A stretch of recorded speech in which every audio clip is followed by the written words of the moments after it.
Hey kids, it's Mike from Cup of Rad with Katie. And we're coming at you with episode 70. That's right. And this week we're talking about Well, it's more 2019 movie reviews.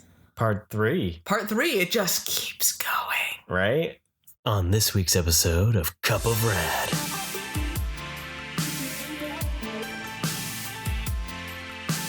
Okay, so here we are, another week. Sorry we didn't show up last week.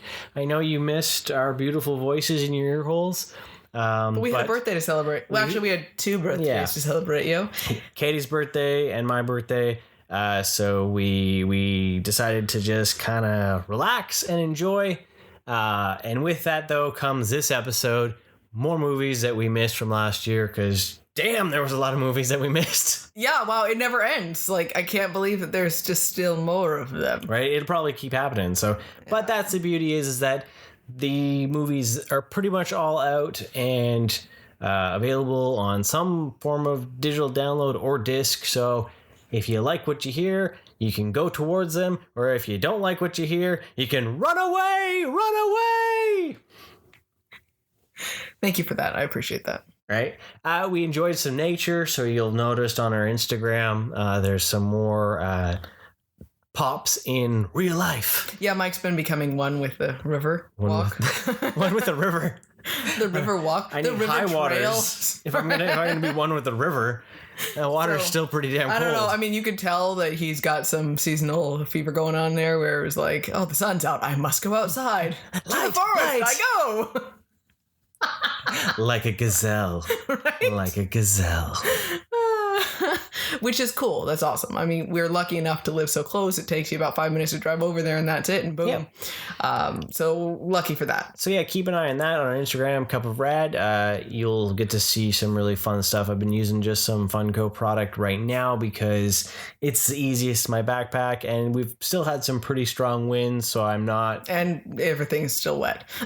Yeah, the wet's not as bad, but I can catch a pop if it falls into the creek. If I don't want the figure art to go tumbling. I don't need Goku, falling off a log. So when the wind dies down, hopefully I can, enjoy that. But with that though, our birthdays were fantastic. Thank you for asking. Best part was the ginormous 4-layer beautiful confetti cake. It was amazing. That was a labor of love right there. All so much sugar.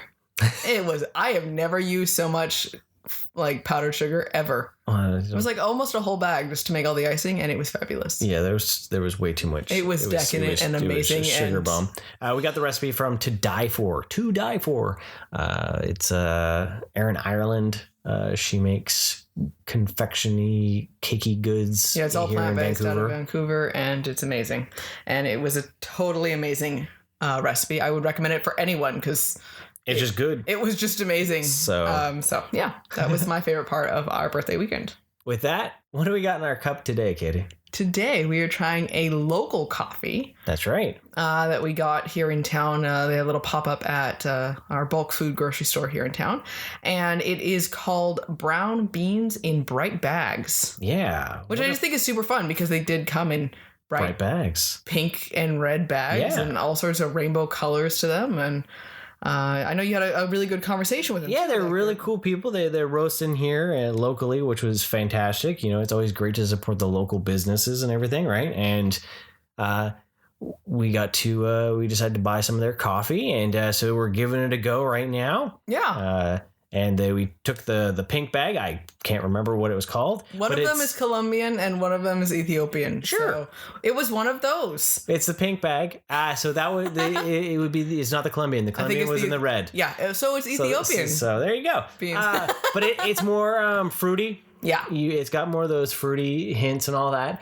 And the one thing that I really think is cool about it, because it's something that I've been noticing now, the more and more we get into those like small batch kind of like craft roasters. Craft coffee, we kind of feel there's not like flavor oils or any junk on it, so they're just like these pure beans. Well, they're not, because it's something you don't ever realize until we found these ones. They're not shiny. Yeah, they're matte beans. Yeah. And And yeah, it's not all coated in. Yeah, and they when you grind them, they're fluffy, and it's more aromatic. Yes, aromatic. Yeah, is that the word?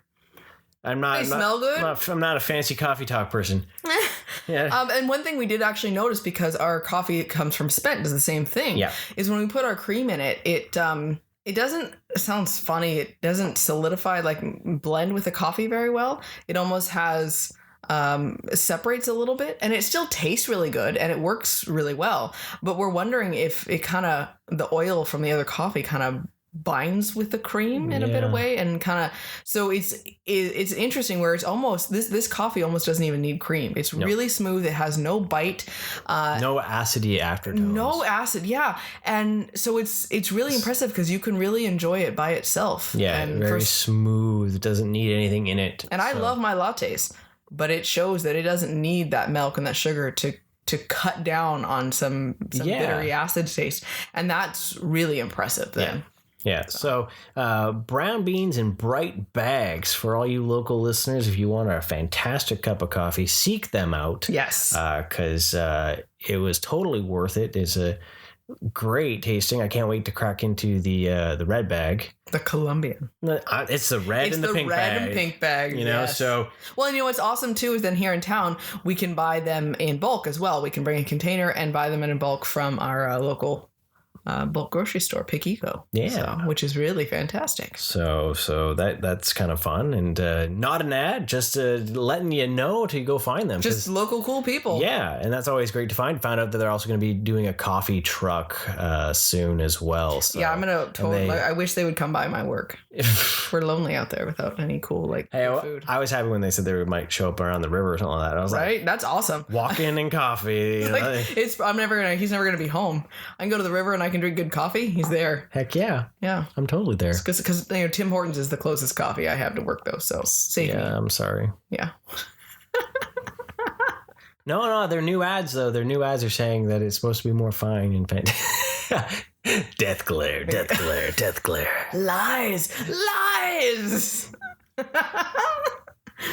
Anyway, so we'll move on to nerd talk now. Yeah. Away from the coffee talk. Hey, we're supposed to be over caffeinated. We can talk about coffee. Coffee. You know what's funny is, do you remember the regular show? In the coffee. Right? And they have to sign that contract and they just drink all that coffee and they get all like jittery. I just had a sudden urge to want to watch that episode. Right? Yes. And there's like the guy's like, you have, gone to the mighty coffee bean.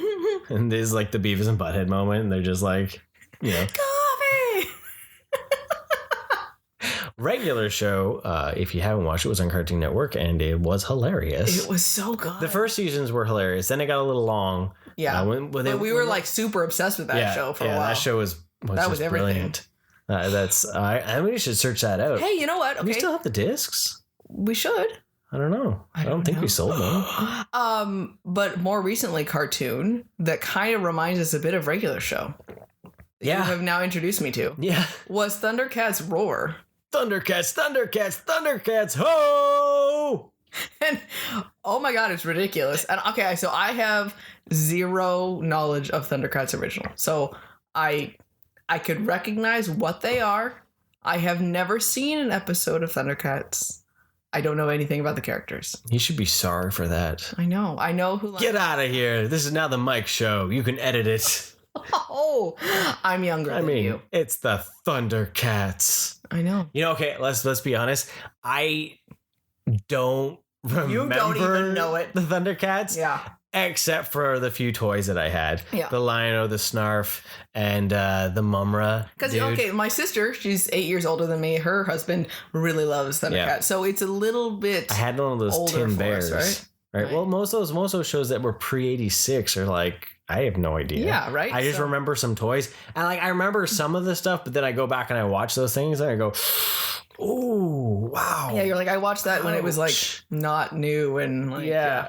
So this new thing. I will admit, I always wanted a Panthro toy though, because he just looked amazing. He had friggin' spikes on him. He was like a little. So was he like the tech type guy as well, or like the Thundercats Mr. Fix-It guy? Yeah, I don't remember. Oh, okay, because I was gonna say it would have been funny and perfect if you had liked him too, because you like the Fix-It guy. I just thought in any team his design was kind of cool. It was just like He was probably He had the like basic guy, elf and that's probably why ears, you and he like had him. like paw nunchucks. He doesn't even look like a cat. He looks like some other creature. He's a panthro. Oh, I guess. But why does he have elf ears? They're anamorphic cats. Why am I questioning things? You can question things all day long, but it's ridiculous. This cartoon. yeah, Thundercats Kiddo was Roar. really enjoying Yeah, well, it's basically like a Teen Titans Go, but with Thundercats. Yeah. Right. So we were looking for someone to watch. We had limited time, and our Funimation crashed on us, and we couldn't watch My Hero, which was very sad. So we were looking for something to watch, and there was only one episode of Teen Titans Go available. Mm-hmm. And it was a crossover between Thundercats Roar and Teen Titans Go. And the whole episode basically was how much the Teen Titans Go hated this new reboot because they were all excited about this new Thundercats reboot that they were going to watch. And they watched it and they're like, all it is humor and jokes and they're destroying the original. And they went on this whole quest to like get it canceled. So they had people that like were wearing Teen Titans No t-shirts signing, nice. and they're like, and they come out with these insults of like how, these vegan animators, they can't draw anything because they're so snowflaked. And so they're, I like the snowflaked. yeah, That's fantastic. they're just going on them. And then they get brought to the, like, Starfire, like yourself, never had any idea about what the Thundercats were. Mm. So she's laughing and having a good time with it. And the rest of them are like, you're stupid. We hate you. So then they get brought to the Thundercats Roar world. And the Thundercats beat them in a battle. And they're like, usually where we would put humor, they still have amazing action scenes. And then the spirit of Lion-O shows up and is all like in the clouds and is all, remember. I was going to say he went all Mufasa. And it's like the moment where he's like, the old and new can coexist. And this is a worthy successor for the children of today.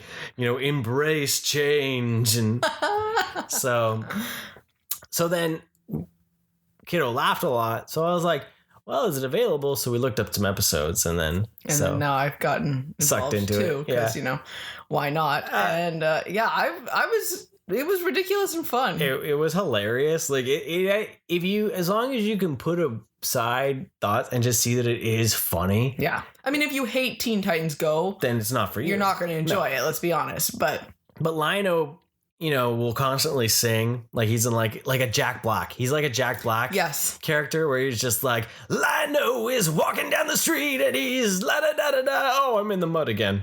And he just plays like air guitar on his sword and he doesn't quite understand how to use the power sword thing yet. Yeah. There's like he found out that the like yodeling laser dance party or something. You know what this party needs. Right? That one there, if you got a kid and you want to introduce them to something fun, that one's always a good time. Or you just need something to laugh because that's what we need in this world. Humor. So that was a weird tangent. Yeah, sorry. Yeah. Anyways, another fun show to watch if you need to laugh is The Owl House. Yes. Disney XD. Check it out because it's got demons and shit. So worth it. It's fantastic. Yep. I'm really enjoying that one. Oh yeah, Dana Terrence does a great job with that world she's created. Well, and it's got its own version of good lessons and learning how, especially for children right now, kind of learning how. Sorry, I spilled precious liquid.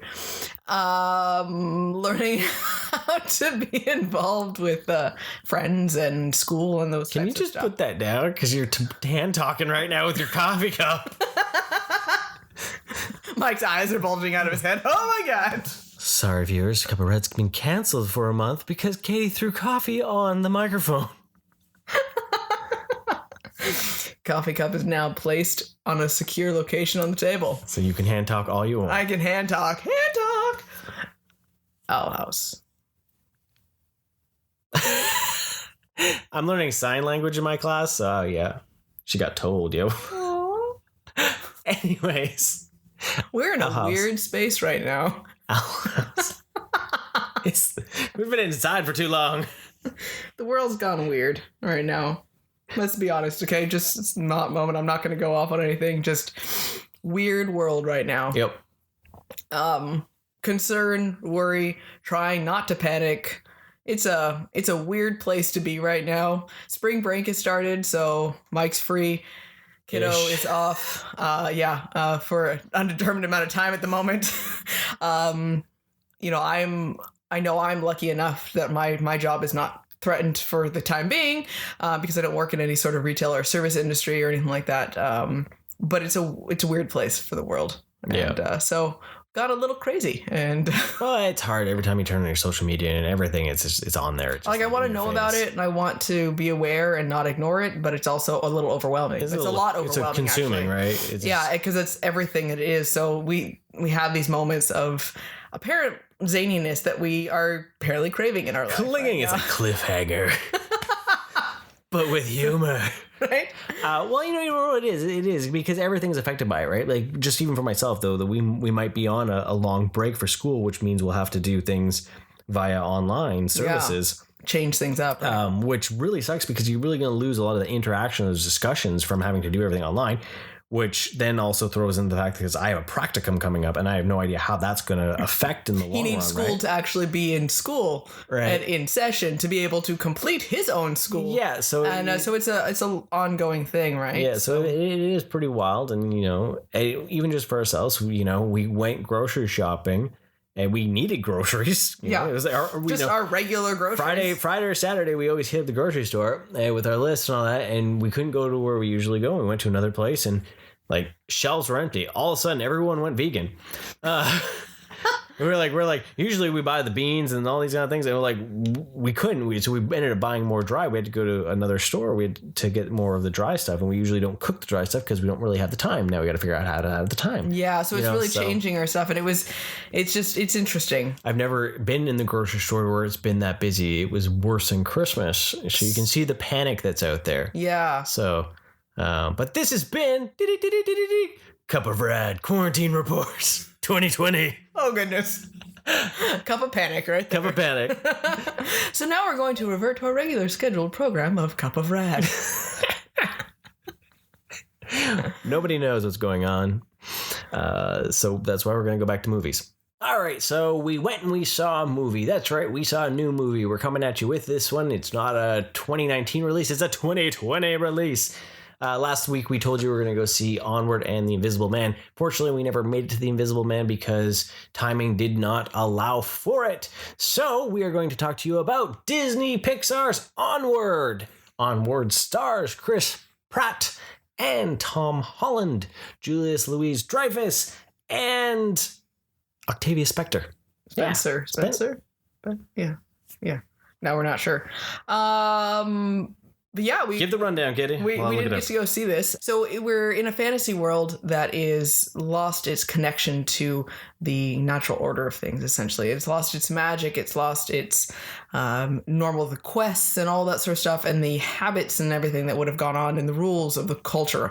And so they've lost the wizards and that type of idea has gone away, right? And so technology has now developed, and it was the concept of, well, why should I walk over there when I can drive my car? Yeah. And it's a really good analogy of our world now. Even we complain about kids. Well, why should I go outside when I can just talk to them on the phone? It's as simple as that, and how much we depend on technology to get anything done with it. And so I liked because it wasn't negatively talking and say there was people that were worried about, how it's talking about these mythological creatures and bad mouthing them concept of things, but they're not bad mouthing any of them. It was just talking about the fact that they've lost their luster and their magic that we would have had with the wonder of the world from before. And so I like that story concept that showed what it was, right? So the story is basically, there's two brothers, and the father had died when the one was really young and the other one wasn't really in the picture that much. And they find out on the 16th birthday that their dad was into magic. And within that, he's left a spell to bring him back. Just for one day. Yeah, 24 hours. And the spell goes wrong, and he doesn't get brought fully back. So then it sets him off on a quest to be able to bring their dad back so they can have some time with him. Because the one brother, played by Tom Holland, Ian, doesn't have any memories of the father. Yeah. Whereas Chris Pratt's Barley, he still has a few memories. He has 4 memories of them, basically. And the brothers are quite different in their personalities. And Barley, the older one there, he's very much into the myth of magic card games and the quests and the history behind them, and more of the old world experience for things.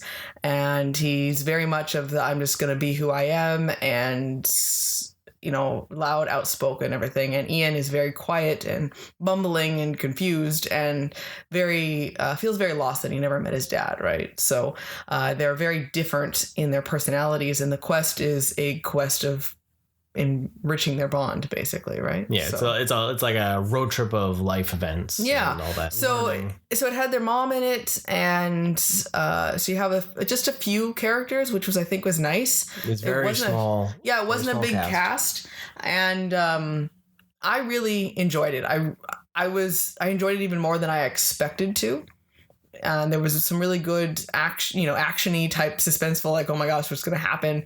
And I really like the humor, and I really like the message that was in it as well. Yeah, I highly recommend this movie. It's definitely something that you should, be able to see if you all waiting because of what's going on in the world. Definitely the moment you can, digital or streaming or whatever. Yeah, it's worth seeing. It's the most I've enjoyed a Pixar movie in a while. Yeah, because it was an original movie. Yeah, right? So the last original Pixar movie was in 2017, right? Everything's been a sequel since. That's right? crazy. So it definitely was nice to see one, and it's nice to have that that new kind of shiny movie. And it still had the heart that I would have expected from a Pixar movie without being, for lack of better words, boring. Yeah. And a little drawn out. It's something that I think you could relate to on some level, no matter what. Even if you're not in that exact same experience, you can still relate to, creating a relationship or finding unfinished business or, trying to find yourself even. And I think it was nice to see it with a different type of characters, to have brothers for something. We haven't seen that really.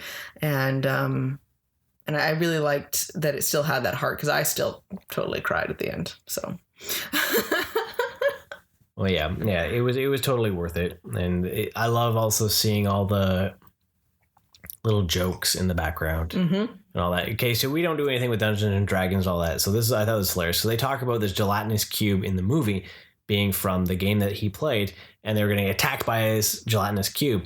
And then we found out that Funko was releasing a gelatinous cube, and I was like, wait, is this from Onward? And I'm like, no, it's from Dungeons and Dragons. I was like, that's really weird. It was real. Right? So, so there's lots of little ins like that. And, the one fast food restaurant says now serving second breakfast, and every box of cereal or product has some kind of joke in it, which I think was pretty awesome to see. Yeah.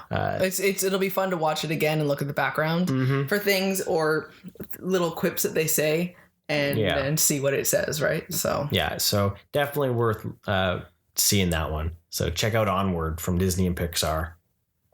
Okay, so we're going back in time. Yeah, now we're finally actually hitting those 2019 movie reviews now. It's only been a half hour in. But hey, whatever. You're in for the long haul.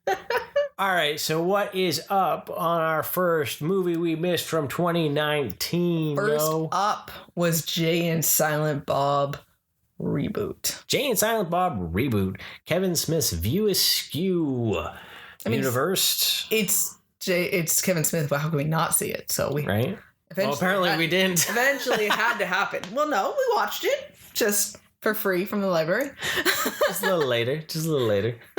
So Jay and Silent Bob reboot. Basically, it is what it says it is. If you know Jay and Silent Bob, you would expect exactly what this movie is. Yeah, Jay and Silent Bob, they find out that they are getting made into a movie again. It's a reboot of the original Blunt Man and Chronic movie. So this here is a take on the reboot of Jay and Silent Bob Strike Back. It's so funny because we had those whole conversations about reboot versus remake, and You're paying for the exact same thing with only slightly some things changed.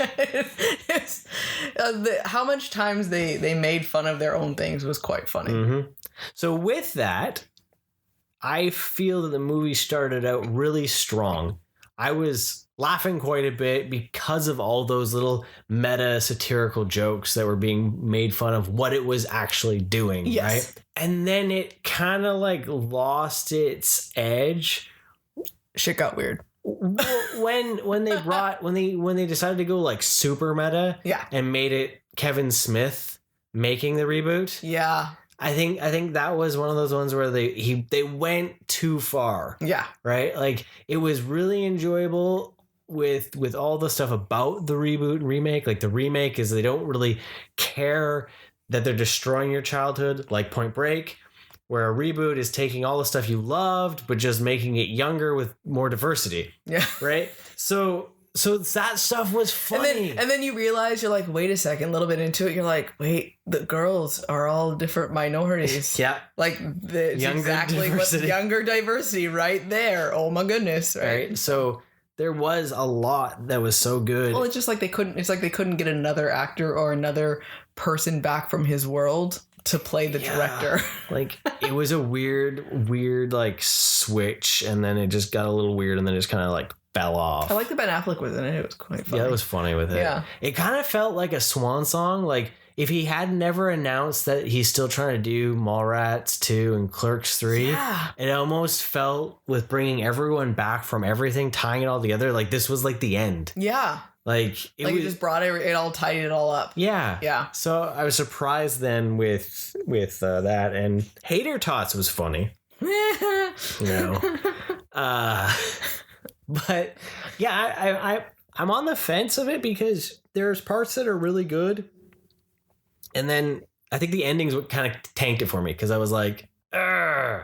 Yeah, but let's be honest. I mean, did you really expect the ending to also be good? I mean, Well, yeah. it's still I appreciate and I love Kevin Smith for who he is, but he has that style of movie, and it's Jay and Silent Bob. I mean, really, what can you expect? Okay, fair enough. But I think my reason why is because I felt like I laughed a lot, and then in the first, and then I like stopped laughing. Yeah, I know, I agree, because I was laughing more than I was expecting, and Yeah. it wasn't just like, holy crap, this is really dumb, and that's why I'm laughing.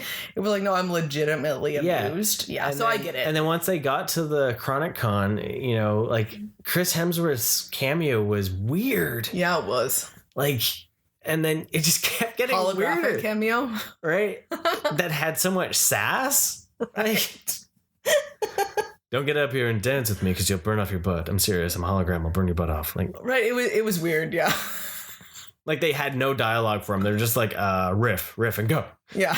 So yeah, I was surprised. Like, Yeah. I was expecting a little bit more, maybe. I don't know. So, Just something like the humor to continue. yeah, I understand. So I'm glad we watched it, but Yeah. it was there. It didn't fill my cup with rad. It started to. It was like, yeah, heavy foreplay, and then it finished really quick, and you were like, is that it? Like,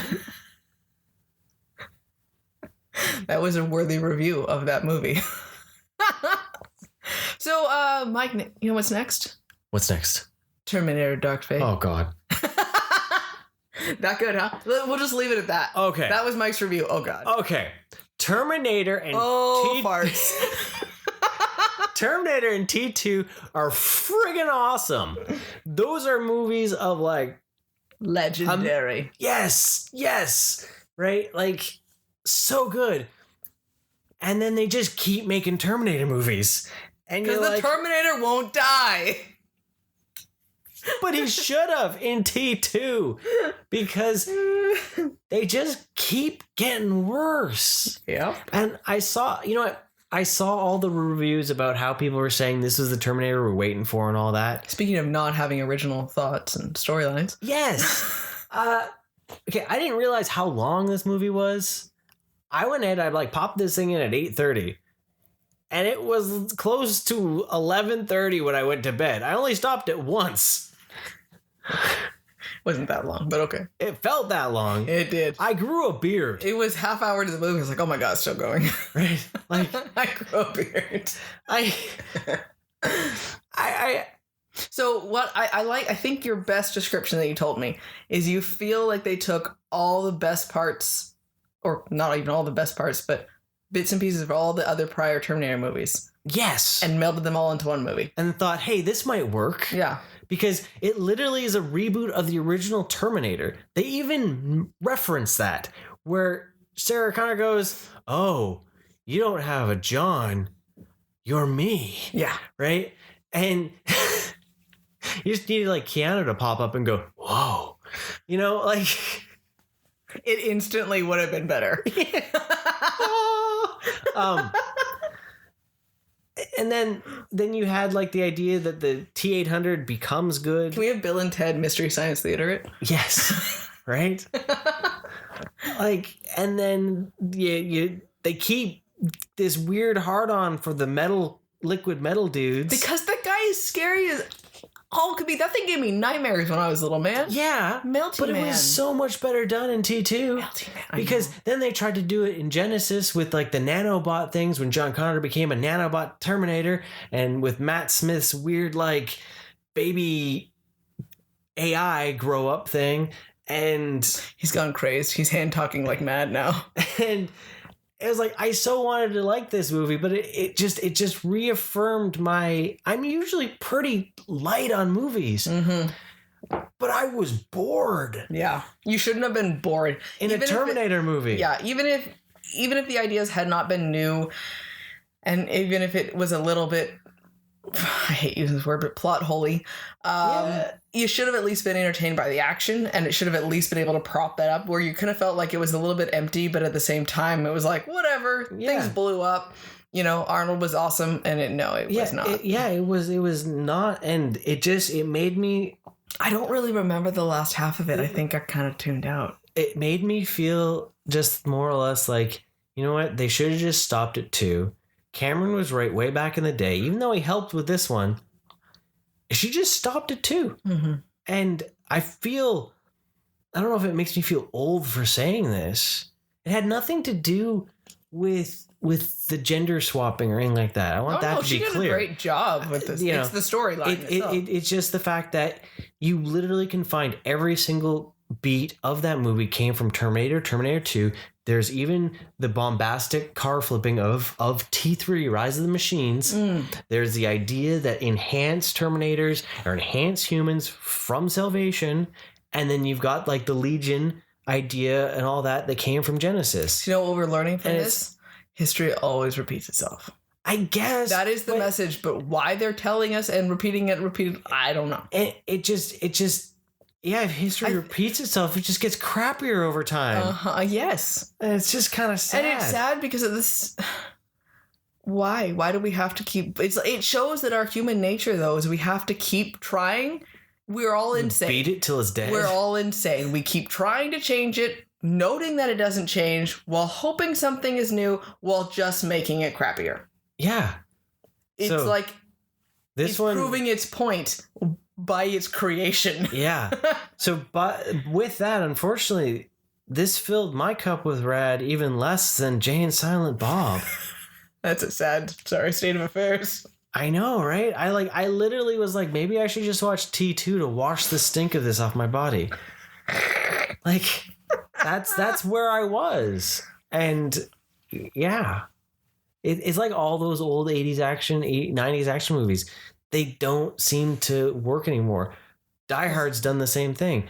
Rambo's done the same thing, where it's just like, this is when you can actually say you're ruining my childhood. I'm not a big fan of that term when they reboot something, because it doesn't. It's different. Well, yeah, but when you're not actually ruining your childhood. Continuing to make sequels that then directly affect the movies that you like, that's when it starts ruining it, because then you'd be better to do a complete remake, and then it's like, that's for someone new. Exactly. And of the idea that it's like, okay, well, mine is intact still. Now this is for someone new to try to enjoy it in the world that it is now. But yeah, it's implications of affecting things like that, right? And it's just, but then even with their remakes, though, like RoboCop, like, so they just need to let it die. Maybe, yeah. sometimes good things can't have more. Yeah. They're like cookies. You know, you eat that box of Oreos and you're like, that was fun. You don't go eat another box of Oreos and still have the exact same reaction because now you're sick. That's what these sequels are doing. Yeah. No, that's a good, it's good like, analogy. Here's a hamburger. Eat more. Oh, that hamburger was awesome. Oh, you want another one? Sure. Oh my God, I feel terrible. Want another? Yeah. Oh my God, now I need to vomit. You know. Oh, he's gone there. Okay. So this is Cup of Rage right now. It is Cup of Rage. You sound like me when I go off on something. Because we've had 2 bad movie experiences at home. 2019 movies. We've had the last 2 episode ones that we've done. We've been quite happy about the movie side. Yeah. This one here, we've had 2 right off the bat that were just like, nah. Okay, well, let's see if the third one can reverse a little bit more. Wheel of 2019 movies. Turn, turn, turn. What is the movie we should watch now? Okay, well, let's talk about Annabelle Comes Home. Annabelle Comes Home. Okay, let's talk about that. It was creepy. Or I've gotten really soft. And I think Mike's going to go with the latter. Yeah, you wussed out hard on that. I did. You know, it's been a long time since I haven't watched a horror movie. And you know what? I let myself totally get sucked into the horribleness because the doll's creepy. I love this world and I love the eeriness that it gives me. But to that extent, I was not blown away by the movie. I really enjoyed the start of it. I was very angry at the reckless teen. She was so angry. Angry. So angry. Stop touching everything! What is wrong with you? Don't go in there! There is a sign that says absolutely do not do this. Stupid teenagers. So I got really angry about that and really freaked out about all this stuff, you know? And it was kind of cool because there was a few moments where you thought something was going to happen and it didn't. And so it kind of left you unnerved that it was going to come after at some point. So it started out really, really good. But it was odd because it didn't have like Annabelle herself. You didn't really learn much about her other than you knew that she was kind of a force, almost a powering force for other supernatural objects. Yeah. And so you didn't learn a lot about those different types of things. There was only almost too much going on. And I thought that was interesting that you didn't dig into those, learning about how to stop something by learning about the demon's name or something like that, or the history behind it. So that was a little disappointing almost. What about your thoughts? You know what? Annabelle Comes Home, because I do like the Conjuring universe. James Wan has set up a great universe, and the Annabelle movies have been pretty good as sequels, like spin-off sequels, especially Creation. Creation I thought was just fantastic because it was really well done. Annabelle Comes Home because it's a story of the Warrens bringing her home and locking her up, and then the babysitter's friend decides that she's looking for her father and heads into the Warrens' basement. You don't know about that, so that's why I was so angry. Yeah, it takes a while to get into that. Everything that started in this movie was set up awesome, and I was really digging it. I was enjoying all the creepy ambiance, and it had like such a great creep factor. Like it was kind of edgy. You knew something horrible was going to happen. Yeah, right? And you just kept waiting for that foot to drop, right? So and you're just waiting for it, and like some things happen, but in the end, there was no real big consequences for any of the stuff that happened. Nobody dies. Well, yeah, and that's no what one I was even talking gets about, hurt. Is like you had all these other little stories, but then they're like, well, really, what's the big deal? They weren't really that scary and big bad guys. So because as you say, no one got hurt. No one even got maimed. No one lost an eye. No one lost an arm. You know, and blood was spilled. And the problem is that, you know, we're used to have like some sort of more of a sacrifice to be able to stop one of these ones, like some intense emotional to push problem, the characters to do something outside of their normal comfort zone, right? And this was like super, super intense, and then all of a sudden we close the door and we're good. Yeah. And it's like, really, that was like the most simple closing, everything's cleaned up. Like I was expecting the Warrens to have to come home and do something. Put, you know, some heavy duty supernatural mojo into this to actually calm it down. And it's the only thing that was cool was that you saw just how much of a driving force Annabelle was. Like she was a lightning rod for evil. Yeah, because then as soon as it was contained, everything stopped. Yeah. which was strange. But that's where the scariness comes from, is like, wow, this horrible evil is contained in this box. And like, this was insane to think about what the importance of keeping that thing closed. Yeah. So there was that, but it was very uneventful. Yeah, it didn't have like some big like no one was in peril when it was happening. Like if someone at least felt like it was like they were in peril, like knife to their throat. I was pretty sure the guy was gonna die. Like or something. Like someone's like about to be ripped in half and they have to like, you know, get it in there. Like there would needed to be some other driving force that really made it like them to get the strength to be able to get it in there and close that door. Yeah. And it wasn't there. It was because I really enjoyed when they first started showing up. I mean, my toes were curled and I was balled up on the couch and I was freaking out. Well, and I know that all of that was still there. Like that night, the cats unfortunately knocked something off the counter and I was not about to go downstairs and find it. And like, yeah, nope, I should, but nope, not going down there. Not doing it. And so it had because a creepy level, but it didn't have it didn't finish properly. Yeah, so I was because there was mostly okay with it. There was a great shot with the bride that was a tracking shot, a 360 tracking shot that had her in the window, in the photo frame, in the mirror, and then showed up in the door. And then that was creepy, and that was fantastic. There was some really, and then the coin dude, ferryman. You know, it was like right straight from like, you know, Tales from the Crypt, like kind of like goblin-y, like skeleton man popping out of the darkness, because you see like the coins and then they flash the light and the coins would drop. Like there were some amazing scenes in it. And I was like, yes, I'm in this. It's creepy. Oh, and then it just kind of ended. Well, it was like, where was the swirling vortex of demonic energy that they needed to push through? And it was, there just needed to be something else. There was so, one thing on my conspiracy radar here, this movie should never have been rated R. Yes. This movie is rated R, and there's one F-bomb and one S. And we've already said that S in this episode twice. So. I was gonna say. Apparently we're rated R, Mike. There's only one scene of blood, and it was quick. It was in a mirror. Yeah. And, well, the one gets stabbed, but there was nothing happens from it. Because you all find out it was just an illusion. Yeah. So why is this movie rated R? There's more swearing in Hobbs and Shaw and sexual innuendos, and that's rated PG-13. By the way, Mike is really, really mad about the rating for Hobbs and Shaw. Like, really mad, because the movie started and we're like, holy cow, how is this not rated R? Well, so it's really not okay. Anyways, I think it's because of the idea that we have these movies that are rated these ratings, and the ratings don't match. No. They're not. There's no precedent, and the same standard is not held to every movie. Every movie, yeah. Like you get a Marvel movie rated PG-13, and it's just the sci-fi action violence. There's no swearing. There's no sex. Yeah, and it's PG-13. But Hobbs and Shaw should have definitely been rated R. Well, but it's not R enough. Like, but at the same time, though, because then PG-13 we almost need another in between R and PG-13. Yeah, they're like it's like 16. I don't know. Yeah, it's like this weird thing. Like, and that's what I think in Hobbs and Shaw makes it weird, is because like it's not R enough to be an R-rated movie, but it's a little bit more than a PG-13, but yet. These movies are all falling in the same category. But then say like a movie like Annabelle Comes Home that is tame. Yeah. And really should be a kid's gateway to horror, because it is spooky.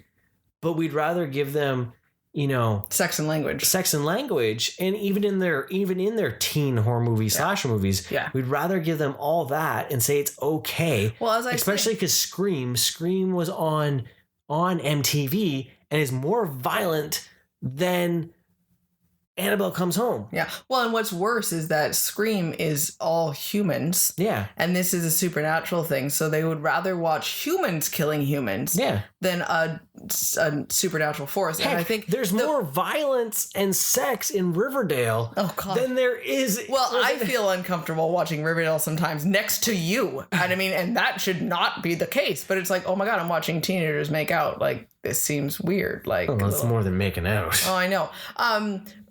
but it's unfortunately it comes down to the demonic nature of things. It's for some reason they like, you know what? If I was concerned as a mother for my child watching and learning about demons, I don't care what it's rated. I just look about what the concept of the story is about, and I would know that I would stay away from it. But see, that's the thing, is it's so weird. But why? Then I'm supposed to not want them to see that, but I would be okay with violence and sex and language. That doesn't make sense on, say, a Christian-based system with that. There's no rhyme or reason for it. Like, why is, to me, it would be better to talk about the positivities and the helpful nature of religion to keep back the evil spirits. Mm-hmm. That seems like a more positive spin than the other things, right? So that's the thing that bugged me, is that this would be something you could show someone. It might scare them because there is some great scareable scenes in it, but it's a PG-13 movie at best. Yeah, like there's more swearing in Goonies. Yeah, and that's a G-rated movie. Yeah. So yes, our ratings, you can tell right now, are very. They're paid. They're bought. They're paid. They're whoever doesn't pay the right. You know? Yeah. And they're very corrupt. Yeah. And that's my little conspiracy rant for the moment. Ratings are corrupt. Speaking of corrupt ratings, the next movie is only rated PG and had an F-bomb and multiple uses of S, and a throat is slit. Oh. So our next movie, our final one, was Knives Out. That's right. We finally got to see Knives Out, Rian Johnson's murder mystery. Yeah, we really wanted to go see this in theater, and it just did not work out. So when it was one of those weird ones that showed up at like 4 p.m. No, it wasn't. It was just, it was hard for us at that time period to go for a longer movie. Oh, yeah. Because any movie we can't take kiddo to is automatically. Well, this one was PG. We could have taken him to. Right? I don't know why we didn't go take him. Next time. So we did get to see this movie finally. We rented it instead of waiting for the library. That's how much we wanted to see it. Yeah. And it was all worth the hype and everything. Yeah, I had a great time with it. Honestly, I was tired before it, and I was like, no, we were planning to watch it. Like, I'm just gonna figure it out. Pushed it off one day on me. Yeah, and I'm like, okay, we're just gonna figure it out, right? And I was worried, was it gonna be a little too dramatic? Am I gonna fall asleep? And I never once questioned it. It held my attention the entire time. Yeah, it's like a modern day Clue type feel. Yeah, it falls into the realm of like the Agatha Christie kind of like idea, and like the Sherlocky Holmes and just everything's with the with it was a Sherlock Holmes, exactly. That's exactly what it was, which is ironic because then he called her Watson, right? So you can tell that Rian Johnson was inspired by those murder mysteries of old. The concept that they see all those little details, that they can pick up on those nuances that a normal detective would not. Mm-hmm. And they don't count anything out. Every single piece of information is a piece of information that will help you, right? And that's what his Daniel Craig's character says, is that I just, without bias, I just follow the story and the truth just presents itself. Yeah. It's not something that you have to dig and find out. If you just have an open mind, you pay attention, the truth will just show up. Yeah. Exactly. You have to ask any question. It's that concept that no question is, not helpful idea. Yeah. And you never know what information will help. And I love that idea. And so that, exactly. It was a different type of Sherlock, right? So, yeah. And all of the characters were really interesting. They all did such a great job. And the way the story was told in kind of interweaving themselves was really interesting. Yeah, I really liked it. Like, out of everything on the list of the 2019 rewatch, not rewatch, 2019, watch it for the first time. It was my favorite one that we've watched this week. Yeah. It was just... I think to the point, too, because it's so new, I want to let you go and see it. Yeah, this one is something that I don't want to spoil. I could tell, though, we, about, maybe third way through the movie, we felt like it gave the information away too quickly, and we're like, something is afoot. This seems too tidy. It had so many little hints to certain things too, and I was like, it did kind of fall into where it originally pointed. Yeah. Right. So there's, I guess that's a spoiler. Whoops. No, it's not. But good luck. Well, what's interesting though is that as much as it felt like it had given it away, you're like, okay, so what else? I'm interested. How are they going to finish this movie? Or, how are they going to keep me intrigued in all of this? And so you wanted to know how they were going to continue, and it made you still want to pay attention to it. Where even if you kind of already could figure out who it was, and like how are they going to make the story? Yeah, fit? how is it going to make it? And honestly, how they made it all connect took me for a spin too. It was like, okay, well, maybe that was what I originally thought, but then how they put all those pieces together was not what I had thought, right? Yeah. And I thought that was really interesting, and because they give you that point where everyone looks guilty at the beginning, and it's like, well, how am I ever going to figure this out, type thing, and I really liked the ending of it. I liked how it ended. It was very satisfying how it did turn out, and I was super happy with it. Like, I would totally watch it again. Yeah. Even though I know the storyline, it was really well done. Well, the acting was, the way it was all done, because it was a talkie. Yeah. Not a lot of action, but a lot of dialogue and a lot of talking. And I still think that's lost in a lot of movies. Like we talked about, even with, like, say, Once Upon a Time in Hollywood. Yeah. Like, there's a lot of those movies that just don't have the talking. And that's all it was just talking. And it had, the good cinematography too. I still liked the sets and everything. Yeah. It was really interesting.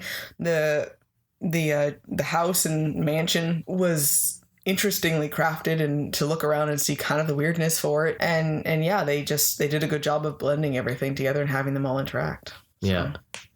So yeah, totally worth it. Definitely find Knives Out if you haven't seen that one, because it was a lot of fun to watch. Besides that, Onward was my favorite movie that we watched this last week. So I'm excited to be able to watch it again when it does come out on Disney Plus. Let's be honest, that's when I'm probably watching it on. But still, I really did enjoy it more than I even thought I would. We almost didn't go see it, and we're like, no, we really should go and support it. I'm glad we did, considering the world now. Everything's on hold. When am I going to go to the movies again? So I'm glad we did get that in. Yeah, it's pretty wild to think that, like, there's nothing coming out. It is for the foreseeable future. And the more and more news you dig into, you're finding out that a lot of stuff even in May might get moved. So with that being said, get ready for a lot of Rednesia over the next few weeks. Well, quite honestly, we were digging into Disney Plus tonight, actually, and we're like, oh, we have this movie, and now we can find all the time to watch some of this stuff. Because those movie fixes aren't going to be there for new things. We got to make sure we find those old ones again. Yeah. So, and especially if anything goes crazy and we're all home and quarantine at home, we got streaming services. So quarantine and chill. Disney Plus edition coming at you next week, right? Yep, that's the plan, right? So there's so much on there, we're gonna make it totally worth the subscription price. Yeah, we're gonna blow out, and they're gonna be like, "Damn, how'd you watch so much?" Because what funny. We figured we're gonna try to force Kiddo to watch Spider-Man, and that's like 21 hours of television. Yeah, apparently Mike's decided they're gonna go on some crazy binge of Spider-Man. So I don't know. We'll see what happens. We're in gargoyles right now. Yeah, and we did watch Gummy Bears bouncing here and there and everywhere. Blah blah blah blah blah blah blah. We are the Gummy Bears. So. Yep. We did that. Because he knows the song. Kiddo knows the song and doesn't really know the show, but it's on Disney Plus. And he wanted to watch an episode, so we watched an episode. And we're like, it's going to be a lot more young than you're used to, right? And when it was done, we're like, you want to keep watching this? So we put it on the list. He didn't quite answer. He said yes, but it was kind of like the yes. So we'll ask when we want to watch it again and be like, say, you want to watch that? And we'll then determine the real response. Whether he's like, sure, yeah, go for it. Honestly, I was expecting it to be a little bit more corny than it was. I was pleasantly surprised that it's not super corny. It's just, you can tell it was made for a younger viewer. Right? I honestly didn't realize how the age, I don't know why I was thinking that it was a little bit old, not like a lot newer, but I just didn't know it was from 85 actually. So yeah. Well, then it had short seasons, like yeah, right. Like some shows you find out like 2 seasons or like 100 episodes. This year was like 8 episodes on like 3 of the seasons. Right? Makes you feel more like cartoons now, right? Yeah, right? Or you never know when there's an episode. Yeah, exactly. So, but yeah, that's what we've been up to. So it'll be fun to dig into that more. And we'll definitely have some Rednesia for you in next week. Yeah. So enjoy, stay safe, stay healthy, stay rad, be excellent to one another. Let's please keep that in mind. Be chill. Take care of everyone. Think about other people and be kind to thy neighbor. Let's be humans together, please. Yeah, just chill. Just be a little bit more chill. A little less douche. A little less douche. I haven't heard that for a long time. Well, thank you for joining us, everyone, and have a wonderful day. Thank you for listening. Want more rad content? Follow us on Facebook, Instagram, and Twitter. And don't forget to subscribe, rate us, and leave us a review. And remember, be excellent to each other and party on, dudes!